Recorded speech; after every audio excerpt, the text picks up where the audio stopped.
जब से घुसा तब से निकला नहीं है। मैं जानना चाहता हूँ बिल्कुल जो है तू छोड़ के हो। अरे छोड़ के नहीं पे मैं समझ नहीं पा रहा क्या है क्या। बाबू साहब दूसरा सपना का देखे कि जब से घुसवा है निकला नहीं। बाबू साहेब आदमी एक बार खत्म हो जाता है तो दफना दिया जाता है, जब गाड़ दिया जाता है तो उसे दोबारा नहीं खोदा जाता है। यही सत्य है छब्बस बेटा छब्बस लेकिन अरे अपने आप का कहा थे। ये बता कि तेरे तीसरे सपने का मतलब क्या है बे? तेरा तीसरा सपना क्या है? तीसरा सपना हुआ और जल्द बता दे। बाबू साहेब जब से थैली बटुरी नहीं। अरे बताएगा साले की बस। बाबू साहेब ये पृथ्वी जब से फैल गई है आज तक इसका कोई पता नहीं चला कि ये कहां तक फैली हुई है।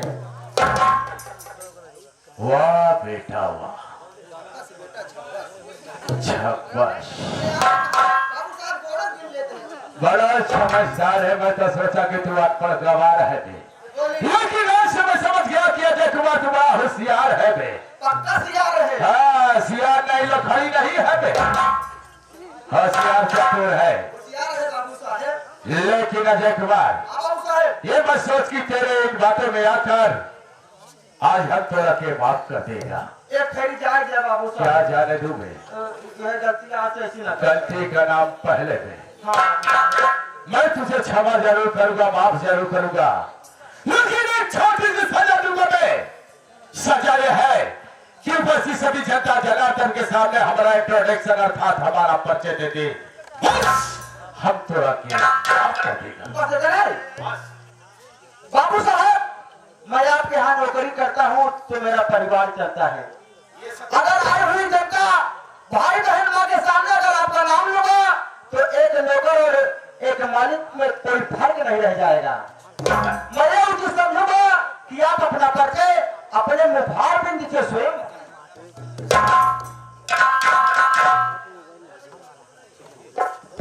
अजय कुमार फिर भी सब कह रहा है तो कि नौकरों को जगह जहाँ होती है वही रहना चाहिए।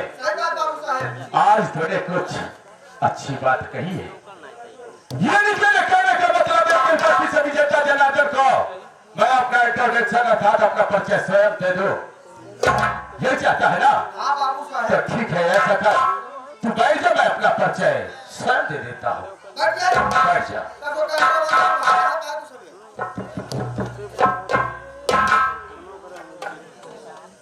शाला हराम। ये सब बताओ कि लोग देखते होंगे तो सोचते होंगे कि मैंने जैसे आपके यहाँ नौकर है लेकिन खाने के बैठने का तारीख मालूम नहीं है। घरैया मालिक भैया आपसे हाथ जोड़ के प्रार्थना बा, आप जहाँ कहीं हुआ एक सारे का एक बीड़ी और एक लोटा पानी लिया के देना। हमें तेरे बैठने का तरीका ही वैसे है, ऐसे बैठा जाता है बे? अरे सहूर से बैठ जा बे, सब बैठ जा, सब बैठ चले। और बीच में कुछ नहीं बोलेगा, कुछ नहीं बोलेगा। अबे सांस नहीं लेगा तो मर जाएगा बे, सांस को लेते रहे। हाँ समझत रहे कि समझत रहे बे। लीजिए दोस्तों हमारा इंट्रोडक्शन अर्थात हमारा परिचय।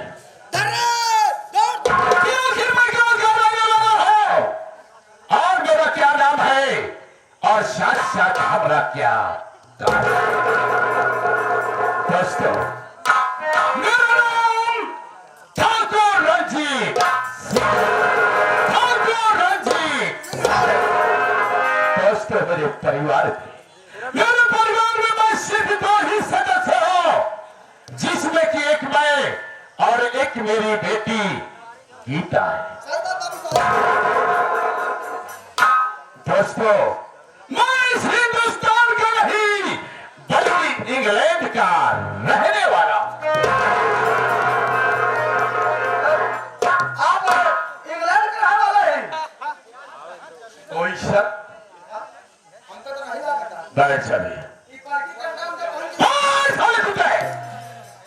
दोस्तों आप सब हैरत में पड़ गए होंगे और सोचने लगे होंगे जैसे कब इस हिंदुस्तान का नहीं तो इस हिंदुस्तान में कैसे।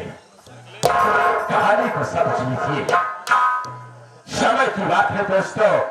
एक दिन मैं अपने कमरे में बैठकर टेलीविजन अर्थात टीवी को देख रहा था। टेलीविजन पर समाचार अर्थात न्यूज आ रहा था। समाचार ये आ रहा था कि हिंदुस्तान सोने की चिड़िया, हिंदुस्तान सोने की। बस जब इतनी बात मैंने सुना तो मैं सोचने लगा कि मैं इतना साल हो गया लेकिन अभी तक कभी ये नहीं सुना था कि कोई देश सोने की चिड़िया हो सकता है। बस उसी वक्त दोस्तों मैंने प्रतिज्ञा किया कि मैं हिंदुस्तान जाऊंगा और ये पता लगाऊंगा कि हिंदुस्तान सोने की चिड़िया है या हिंदुस्तान के लोग दूसरे देश के लोग को बेवकूफ बना रहे हैं।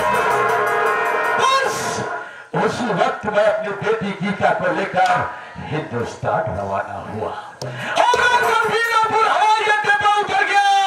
आने को तो दोस्तों मैं आ गया और आकर उस हवाई अड्डे पर मैं इधर उधर देखने लगा क्योंकि इस हिंदुस्तान में मेरा कोई जान पहचान कोई परिचित नहीं था दोस्तों। मैं सोचने लगा कि आखिर अब कहाँ जाऊं, किसके पास जाऊं और कैसे ये जानूंगा कि ये हिंदुस्तान सोने की चिड़िया है अथवा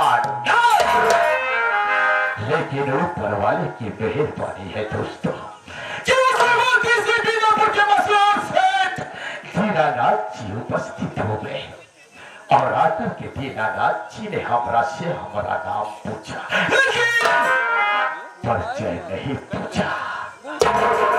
दोस्तों हमने अपना नाम बता दिया।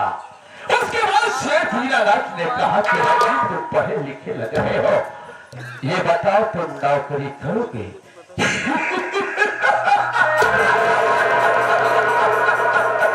दोस्तों जब मैं नौकरी का नाम सुना तो मन में खुशहाल हो गया कि अच्छा मौका है, क्यों ना नौकरी कर लो, क्योंकि नौकरी कर लूंगा तो पैसे मिलेंगे, यहाँ तक कि रहने का ठिकाना मिलेगा, समय समय से भोजन मिलेगा और जब कुछ वक्त मिलेगा तो घूम के ये देखने को मिलेगा कि हिंदुस्तान सोने की चिड़िया है अर्थात दोस्तों उसी वक्त मैंने हाथ में दिया और सिर्फ दीनानाथ के साथ मैं उनकी हवेली पर चल दिया। मैं उनके साथ जब उस हवेली पर पहुंचा और उस हवेली की बनावट और सुंदरता को देखा तो मन ही मन में सोचने लगा कि वाह हिंदुस्तान वालों क्या इमारत बना रखा है, क्या सजावट है। और मैं सोचने लगा कि यह हवेली सिर्फ दीनानाथ की नहीं, अगर हमारी हो जाती तो कुछ और बात। लेकिन दोस्तों ये बात मैं अपने मन में ही रखा। उसके बाद श्री दीनानाथ जी ने हमें अपने साथ लेकर अपनी फैक्ट्री पर पहुंचे जहां पर स्टील का कारोबार चल रहा था। शेख जी ने कहा बेटा रंजीत ये मेरी फैक्ट्री है और यहाँ पर स्टील का कारोबार चलता है, आज के बाद इस फैक्ट्री के तुम मैनेजर हो।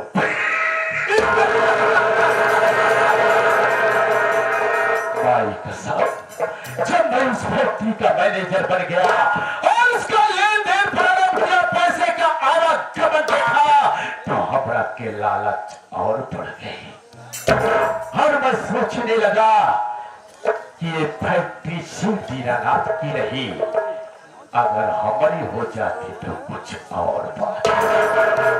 लेकिन इस वक्त ये फैक्ट्री हमें मिलेगी कैसे, और ये बात मैं चाहे नहीं होने देता हूँ। शेर के सामने दिखाने के लिए मेहनत से लगन से काम करता हूँ, लेकिन हमेशा हमारी यही चाहत है कि वो हवेली और एक फैक्ट्री हमारी हो जाए। और हमेशा यही सोचता हूँ कि इस परिवार में कोई दरार पैदा हो जाए। बस माई कसम जिस दिन इस परिवार में दरार पैदा हो गया समझो कि इस फैक्ट्री और इस हवेली का मालिक रंजीत सिंह हो। और ये बात इस हिंदुस्तान में कोई नहीं जानता है। एक दिन जरूर हम यहाँ के मालिक बनकर रहेंगे।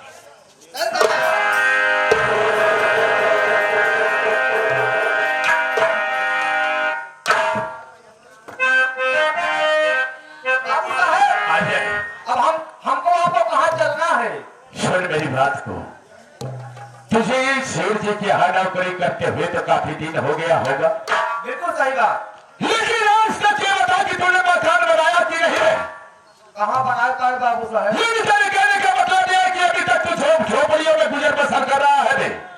और आप जानते हैं। और तेरे बच्चे ये बता रहे किसी अच्छे स्कूल में एडमिशन लिए अर्थात नहीं गए। बाबू साहब का खबर नहीं करा। क्या हमारे लड़का बच्चा अच्छे स्कूल में पढ़ता है। कौन से विद्यालय में? किताब काफी रहा जी रहा मगर टाठी पहले लेके भागा था। कहने का मतलब यह है कि तेरे बच्चे पढ़ाई विद्यालय में पढ़ा करते हैं। हाँ बाबू। और खिचड़ी खा करके अपने जीवन को बर्बाद कर रहे हैं। मेरा साथ देगा? लेकिन माल पानी कुछ मिले। अबे घबरा नहीं, तुझे मालो माल कर दूंगा। ये वादा करता हूं मैं कि अगर तू हमारे कहे रास्ते पर चला, जैसा मैं कहूंगा अगर तुमने किया तो भाई कसम, जिस दिन मैं यहाँ का सेठ बन जाऊंगा उसी दिन तुझे मैंने इज्जत बना दूंगा। तो आप जैसे जैसे कहीं है हम वैसे वैसे कर पाए। चले जरा। बिल्कुल बाबू साहेब। तो ऐसा कर और चलते हैं शेर दीनानाथ जी के पास, क्योंकि शेर दीनानाथ जी हमारी राह को देखते होंगे, क्योंकि वो हमारा तो बहुत प्यार करते हैं। और जब तक हम पहुंच नहीं जाते तब तक वो भोजन का एक निवाला नहीं पाया करते। बिल्कुल सही बात। दोस्तों बस इसी प्रकार से शांति बना के रखिए, माई कसम आनंद बहुत आएगा। लेकिन चलते चलते इस हिंदुस्तान की भाषा में एक नगमा छोड़ के जा रहा हूं।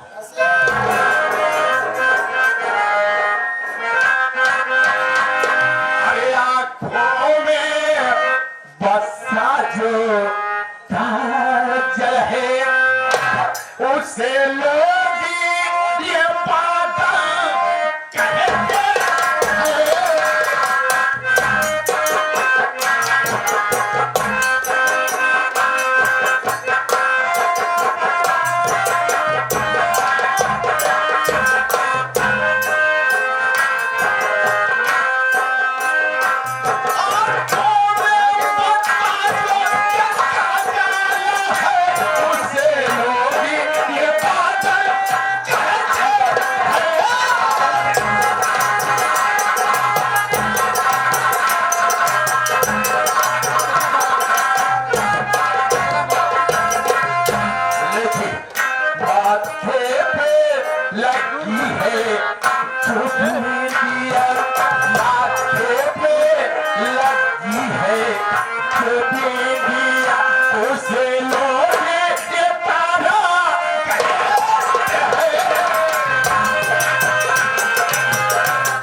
ये बताओ हाँ काका, इन आए हुए भाइयों से मेरे विषय में कुछ बताया या नहीं बताया?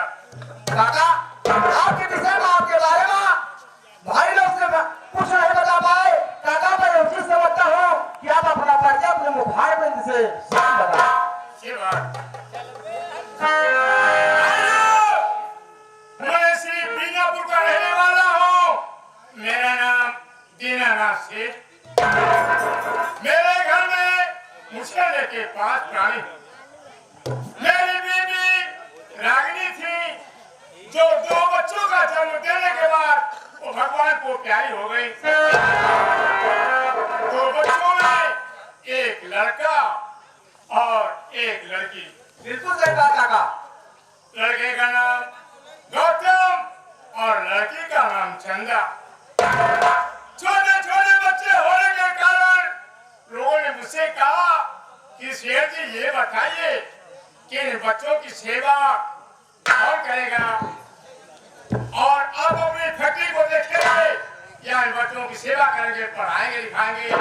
आप दूसरी शादी कर लेते तो बड़ी खुशी की बात हो जाती, इन बच्चों की परवरिश हो जाती, पढ़ाई लिखाई हो जाती। सही बात काका, तब क्या करें? अजय रिश्तेदार, फैक्ट्री के मजदूर और मोहल्ले के लोगों के कहने पर मैंने दूसरी शादी कर लिया, जो इस समय सेठानी आई हुई है, उनका नाम कंचना। ओहो, कंचना। कंचना, कंचना के गोद में एक बच्चा है जिसका नाम गोविंद। कंचना जी गोविंद को और चंदा गौतम को समय समय से भोजन देके समय समय से स्कूल लेती है। सही बात काका। अजय, सबसे पहले फैक्ट्री के मैनेजर रंजीत सिंह को बुलाओ, मैं उनसे कुछ बातें करना चाहता हूँ। ठीक है काका, ये तुरंत बुलाओ मुझे।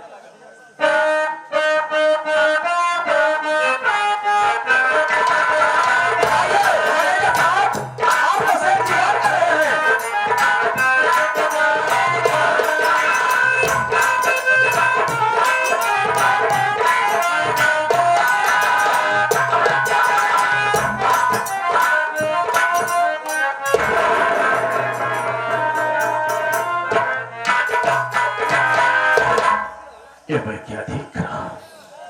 क्या सेठ जी इतने उदास मायूस बैठे हुए हैं? कहीं ऐसा तो नहीं कि ये हमारी बात को जान गया और हमरा से नाराज हो गया?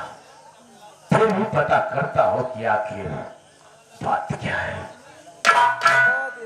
सेठ जी को मैनेजर रंजीत सिंह का प्रणाम स्वीकार।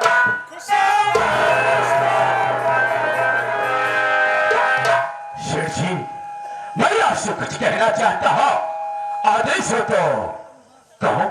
कहो, क्या कहना चाहते हो?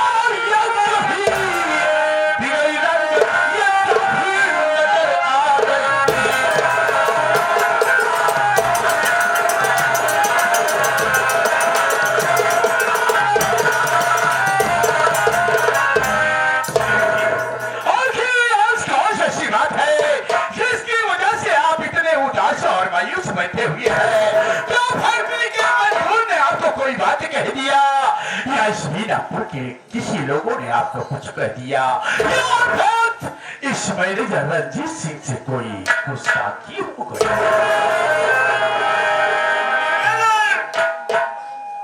न तो तुमसे कोई गुस्ताखी, न तो बीनापुर के लोगों से, न तो फैक्ट्री के मजदूरों से।